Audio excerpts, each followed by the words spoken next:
Here's another book I've seen a few times on BookTube, but I don't think I've ever seen anyone review it that I know of. It is Julian Barnes's The Sense of an Ending. As I'll tell you in a second, I recently read The History of the World in 10.5 chapters because KCRXRD wanted me to read it. And I actually liked it very much.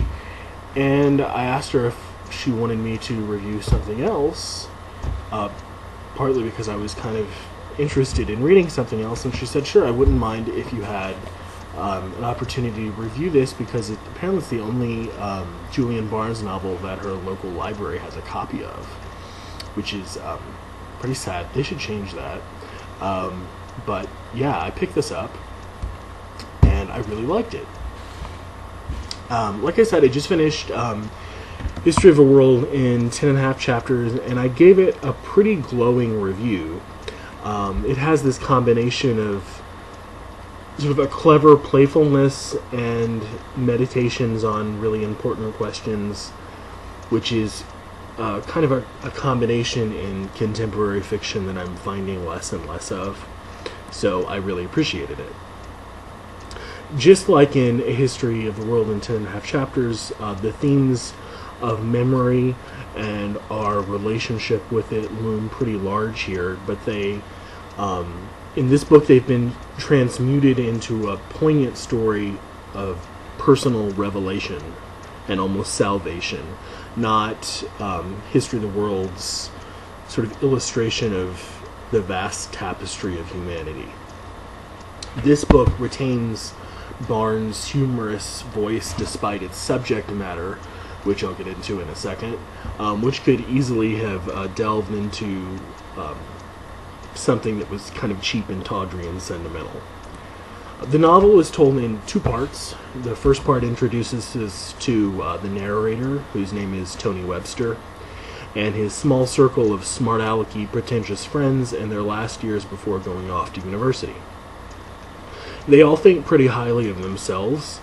I guess that's not too atypical for boys his age, but one among them, whose name is Adrian, really and truly does stand out.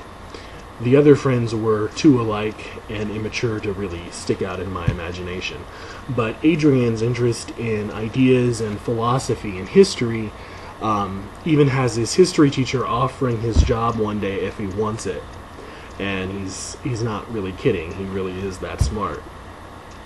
Adrian has such heightened moral scruples that he even writes a letter to Tony one day asking if it's okay if he dates one of his ex-girlfriends named Veronica. Veronica, despite being a total passive-aggressive bitch, who led Tony along on a string throughout pretty much their entire relationship, was one of the few oases in his adolescence of pretty much otherwise wholly unvisited, requited love interests. He likes plenty of girls, but none of them seem to quite like him back. So Tony replies with a letter of his own that's very sardonic and sarcastic and cutting, and he says basically, in effect, sure, but she's damaged goods, and I had her first, and have fun. So, and in that letter, his response is actually pretty important. It seems just like something off the cuff that you would say, but the letter and the way that he wrote it comes back to haunt him later. After graduating from school, Adrian is accepted, pretty much to no one's surprise, to Cambridge University. However, Adrian's precocity, his precociousness, turns out to be very much a mixed blessing. During their college years, they lose touch, and Tony later learns that Adrian, apparently because of his unshakable philosophical convictions, has committed suicide. One day, Tony receives a letter from a solicitor informing him that Veronica's mother has passed away and that she wants to leave him Adrian's diary. And this news reopens a slew of old memories and associations that Tony may very well have wanted to leave untouched. But after repeated attempts, he finally makes contact again with Veronica, who is still as conniving and as cold as ever. Even though we understand as the story wears on that she might actually have some small reason to be this way.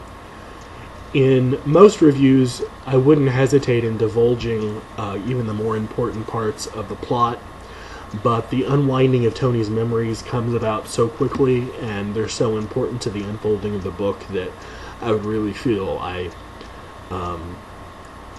sort of said too much if I said anything more than I'm saying right now. It all comes really quickly towards the very end of the book, and I just want to sort of leave it at that.